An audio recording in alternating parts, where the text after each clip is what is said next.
Vida de San José de Cupertino, el Santo Volador. Escrita por el Padre Ángel Peña, de la Orden de Agustinos Recoletos. Introducción.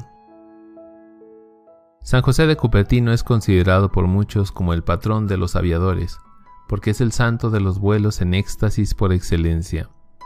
Eran tan frecuentes y tan espectaculares sus vuelos en éxtasis que dejaban admirados a grandes y chicos, hombres y mujeres de toda condición social. La gente venía de todas partes a asistir a su misa, no solo por curiosidad, sino también para ver a un santo en persona, que hacía milagros por doquier. Su devoción a María era tan grande que, al solo escuchar su nombre, se quedaba en éxtasis.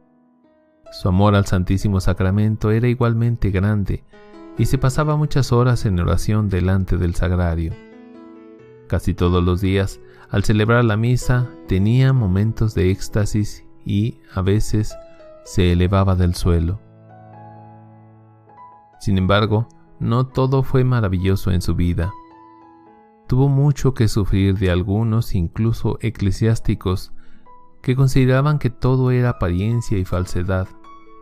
Lo denunciaron a la Inquisición y le hicieron un juicio del que salió liberado. No obstante, para evitar algunos excesos de la gente que buscaba reliquias a toda costa y lo visitaba constantemente, trataron de ocultarlo en el convento de Pietrarrubia, después en Frosombrone y, por fin, en Osmio, donde murió. Algunos lo consideran como patrón de los estudiantes. Leer su vida es una bocanada de aire fresco para nuestra vida espiritual.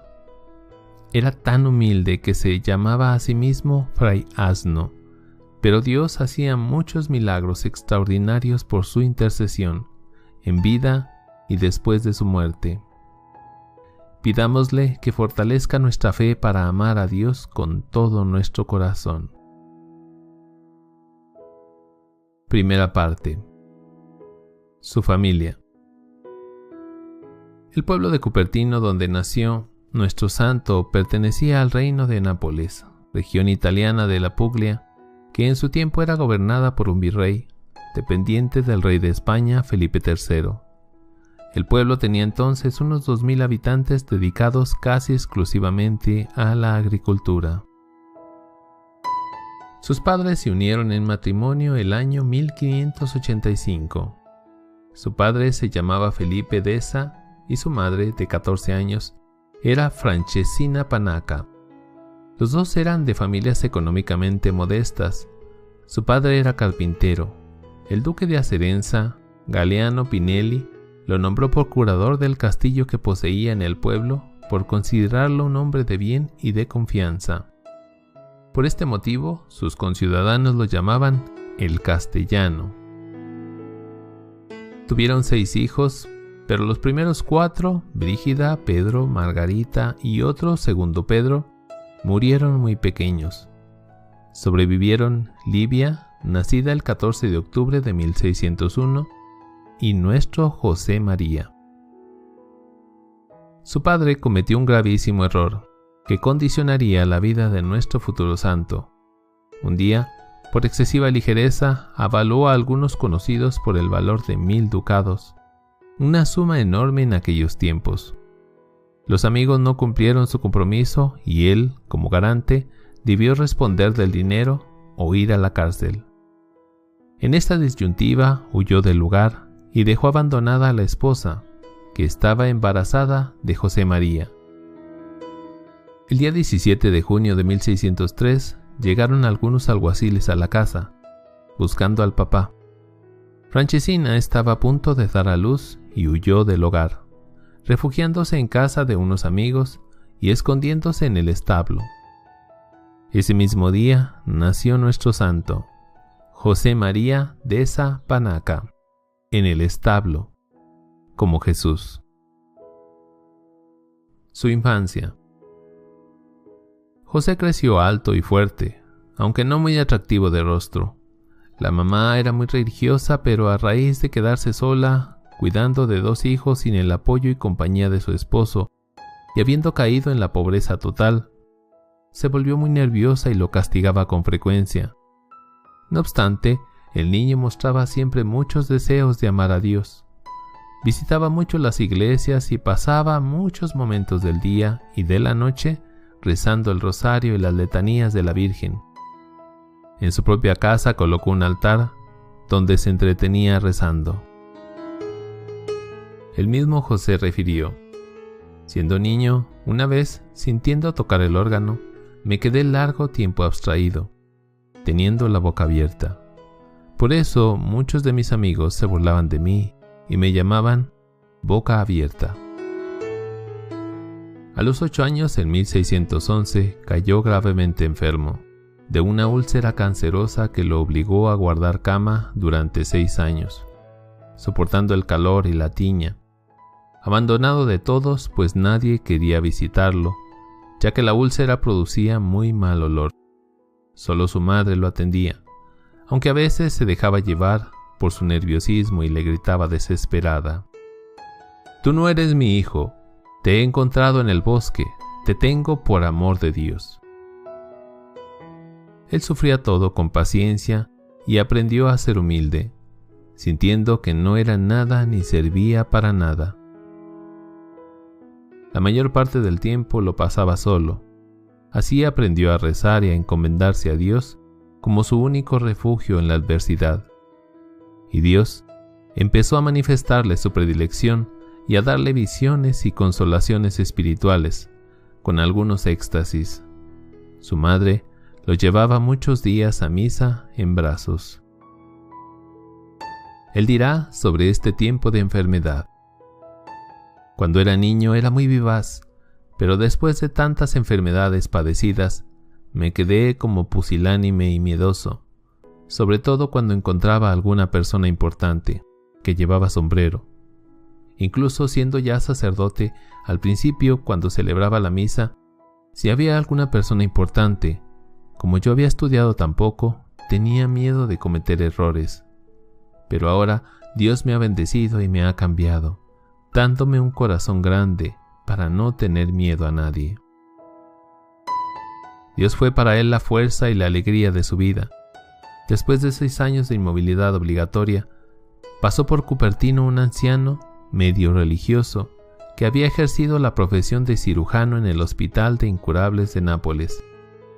La mamá le pidió que hiciera algo por su hijo y él aceptó operarlo, con la condición de que ella le firmara un documento en el que decía que se lo había entregado ya muerto. Hizo la operación para sacarle el tumor, pero fue un fracaso. Entonces el mismo anciano recurrió al último recurso. Llevó a José al santuario de la Virgen de las Gracias de Galatone, Lecce, donde él vivía, y ungió la herida con el aceite de la lámpara que ardía ante la Virgen. Y sucedió instantáneamente el milagro. De modo que José pudo regresar a Cupertino caminando con la ayuda de un bastón y radiante de felicidad. Era el año 1617 y tenía 14 años. Adolescencia.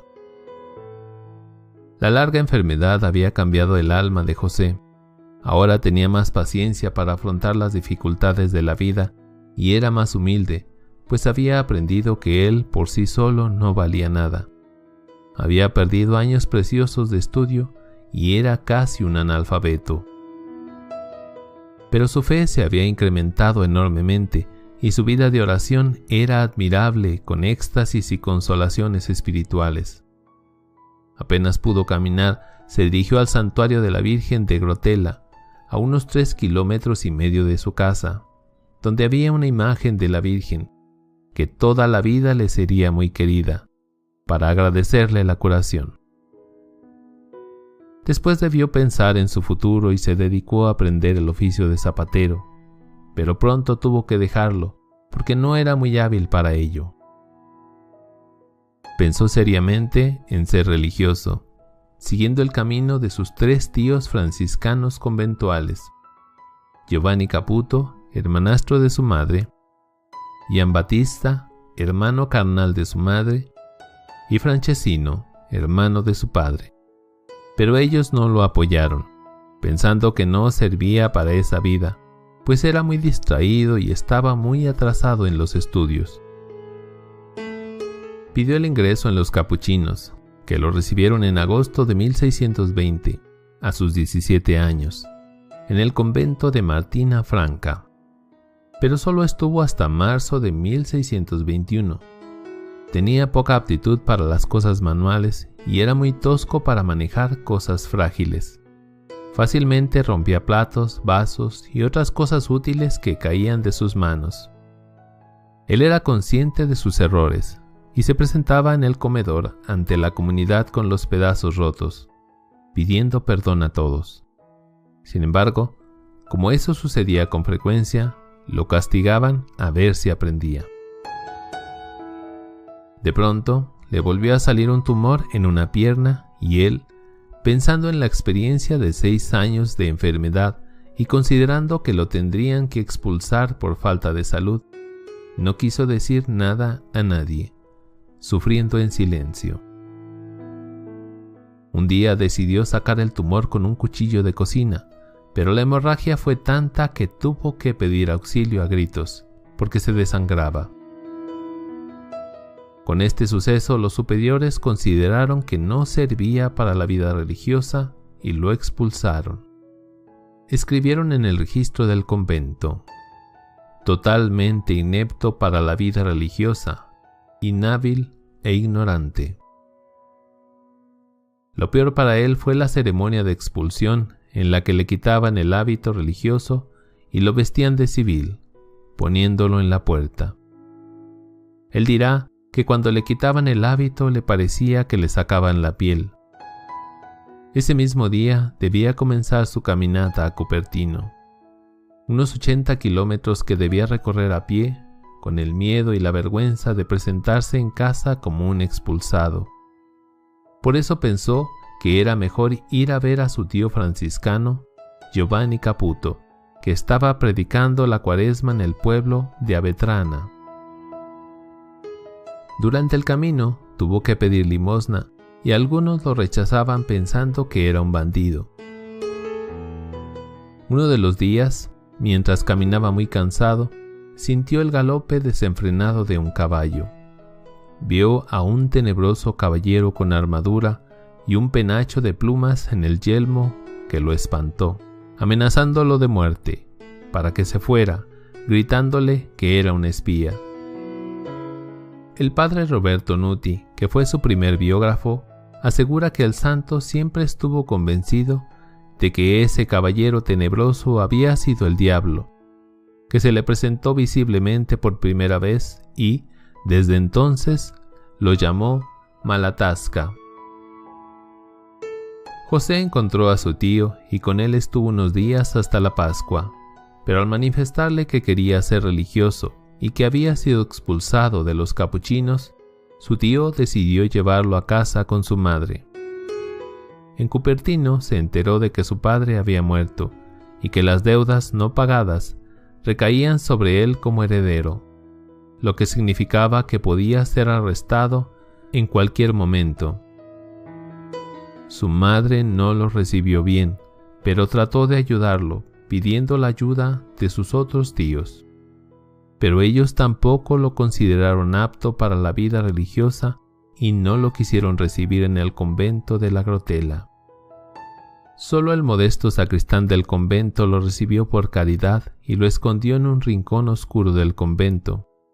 Allí estuvo 6 meses completamente aislado del mundo, pasando mucho calor en verano y mucho frío en invierno, con la poca comida que le procuraba el sacristán, tomando aire solamente por la noche, cuando nadie lo podía ver.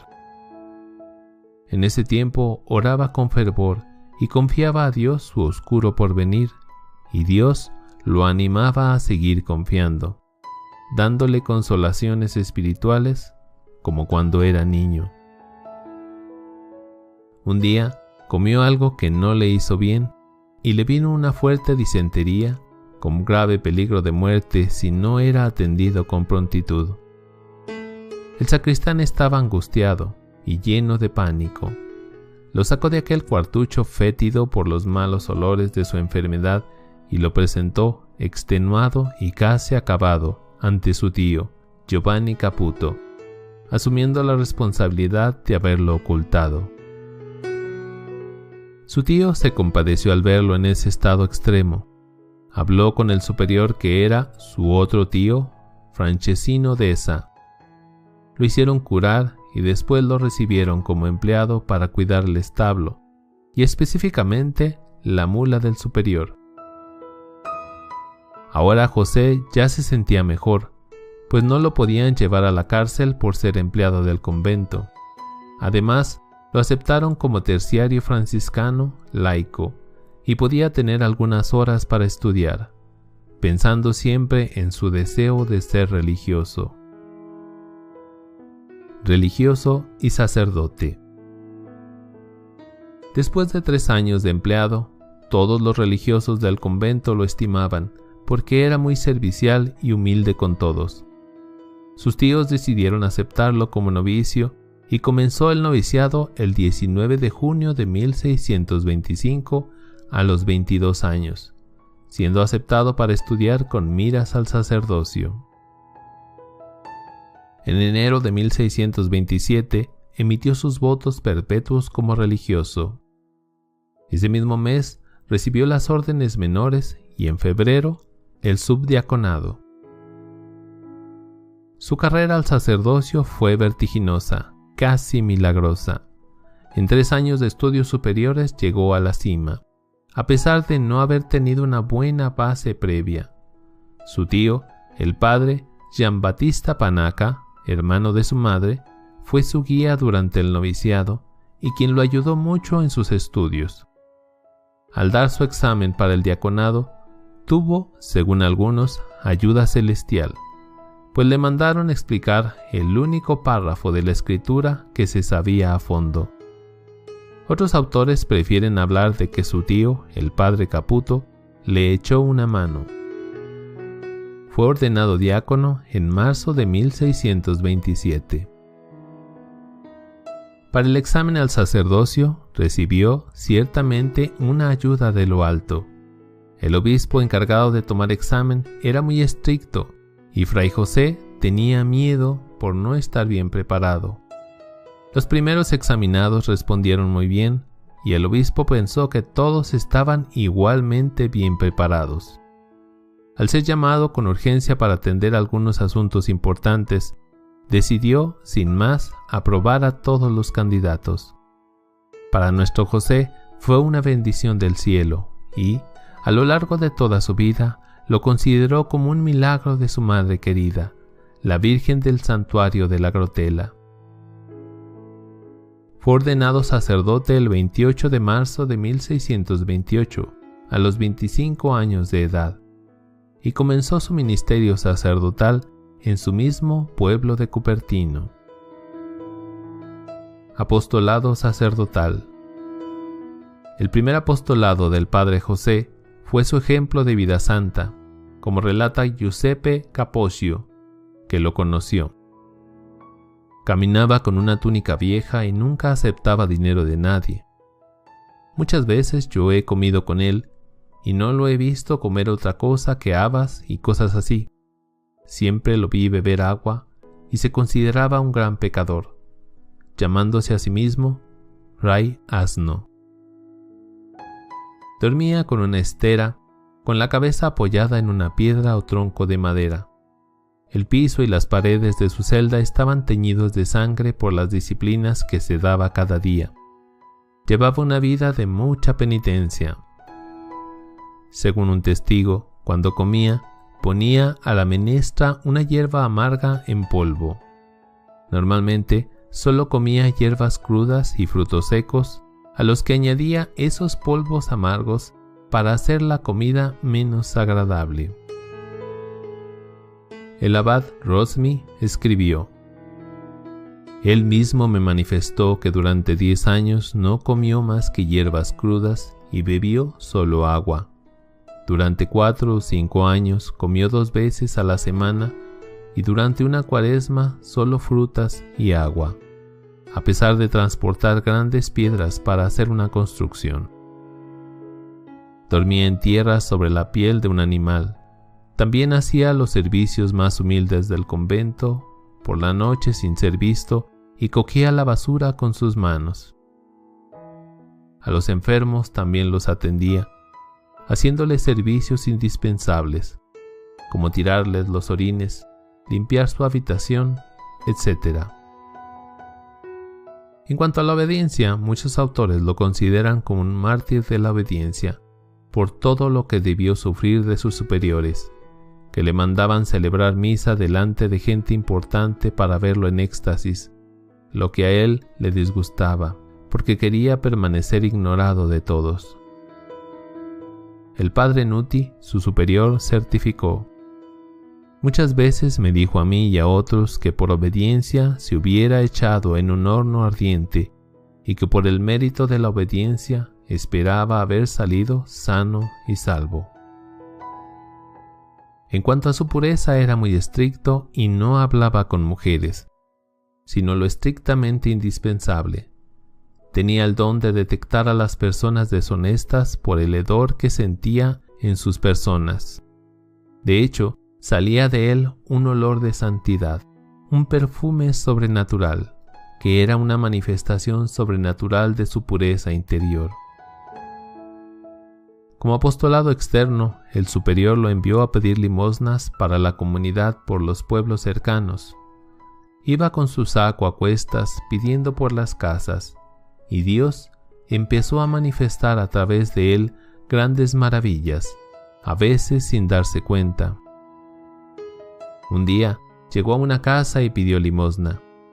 Mientras la señora entraba a casa a buscar algo, vio a una niña de unos 3 años que estaba llorando en un rincón. Él, para consolarla, le mostró el crucifijo y la invitó a venir a besarlo. La niña se levantó y fue hacia él. En ese momento salió la madre y, asombrada, dejó caer lo que llevaba y empezó a gritar: ¡Milagro! ¡Milagro! Su hija era paralítica de nacimiento y caminaba ahora normalmente. Las vecinas se reunieron a su alrededor y, a la fuerza, le cortaron a Fray José pedazos de su hábito, considerándolo un santo. Tuvo que volver apenado al convento con el hábito roto. Por ello le pidió al superior que no le enviara más a pedir limosna, porque se sentía mal de que lo consideraran como un santo, pero el superior se lo exigió por obediencia y debió obedecer. De nuevo, regresó con el hábito roto por las devotas que contaban hechos milagrosos tanto en hombres como en animales. Pronto se hizo famoso. Según algunos autores, su primer vuelo público tuvo lugar durante una procesión, el 4 de octubre de 1630. Lanzó un grito y cayó en éxtasis. Poco a poco se fue elevando de la tierra sobre las cabezas de la gente hasta posarse en el púlpito de la iglesia, permaneciendo allí un largo rato. Ya desde que era estudiante de teología había tenido muchos éxtasis ante la comunidad. Por ello, sus superiores le habían prohibido asistir a los actos comunitarios para no interrumpirlos, ya que, a pesar de las llamadas de atención, era algo que no podía superar. Los superiores procuraban no enviarlo fuera del convento para que no llamara la atención de las gentes, que lo consideraban ya un santo. Durante los años 1630 a 1636, podemos decir que, fuera de algunos hechos aislados, pasó una vida tranquila en su convento, sin asistir a los actos de comunidad, y ayudado en todo por el hermano religioso Fray Ludovico, 1605-1676. El año 1636 fue un año especialmente movido. El prior provincial Antonio de San Mauro decidió que lo acompañara durante un año por todos los conventos de la provincia para que fuera un ejemplo para todos los religiosos por su vida de santidad. Él aceptó obligado por la obediencia. Visitaron unos 60 conventos, pero a sus misas públicas asistía mucha gente, y él se extasiaba y volaba, dejando en todos una inmensa alegría espiritual, aparte de los muchos milagros que Dios hacía por su intercesión. Graves acusaciones. El año de 1636, estando en Giovinazzo, Bari, celebró la misa en la catedral por orden del provincial.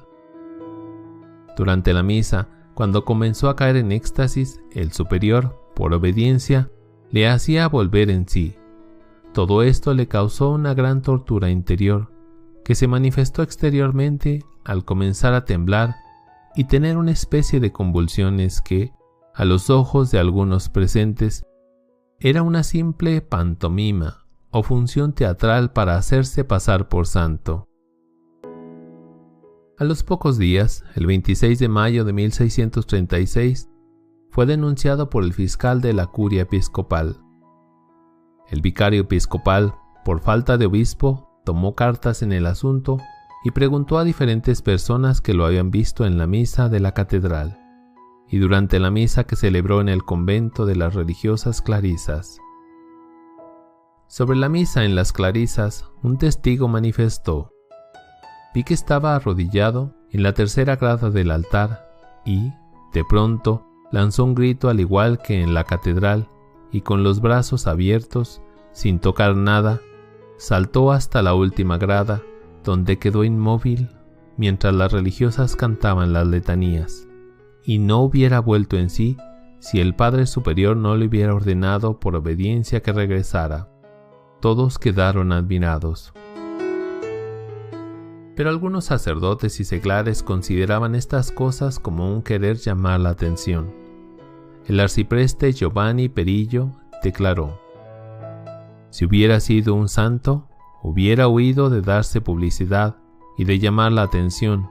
Algunos testigos declararon que parecía querer hacerse el Mesías y aparentar ser santo sin serlo, y que la gente del pueblo bajo lo tenía por santo por ser ignorante y dejarse engañar. El vicario general recogió los testimonios negativos y envió una denuncia formal ante el Tribunal de la Inquisición de Nápoles.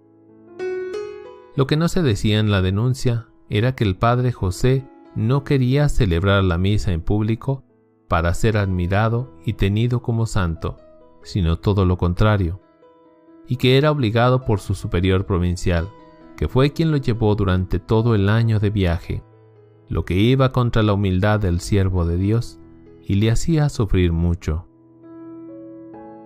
El mismo padre José dirá a los jueces de la Inquisición el 8 de diciembre de 1638 que un día, estando en el convento de Grotela, fue al comedor con una cuerda al cuello y postrado en tierra ante el superior que estaba a la mesa con otros hermanos, le pidió por caridad no mandarle celebrar la misa en público, o que ordenara por obediencia que no le vinieran esos raptos.